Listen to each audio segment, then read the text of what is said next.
Stanley Kubrick famously used Ligetis music in his iconic film 2001: A Space Odyssey, and I think that's people's closest reference to Ligeti, the two pieces from the Requiem and Atmosphere that were used in that film. He also used his music, I think, in The Shining a little bit and Eyes Wide Shut. So those are three mainstream films that people have in their ears, if you like.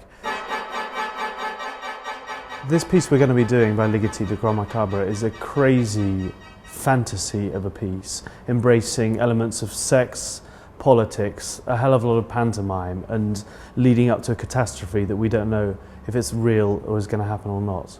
Ligeti is someone I would have loved to have known, because you get a sense behind his serious exterior there was always a glint in his eye, and he was always very playful as a person, and I think that comes across amazingly in his music.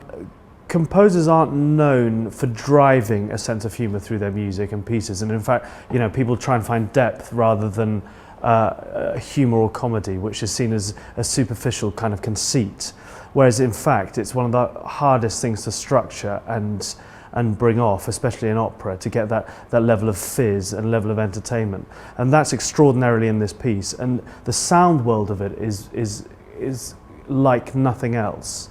You start off with a prelude for motor horns, there's a whole section for doorbells, for sirens, an absolutely gargantuan percussion section with lions' roars, whips, different sized drums, tam-tams, that is played crazily by three players. Ligeti's vocal writing is extraordinary. He demands an incredible amount of virtuosity, of note learning of his singers, but their role is divided into three. There's Sprechgesang, where they're singing rough pitches, often incredibly extreme, spoken text, and of course sung lines, and all of the roles are incredibly virtuosic, and I think they're best summed up by the chief of the secret police, who is a coloratura soprano, a stammering coloratura soprano who sings ledger lines atmospherically above the stave.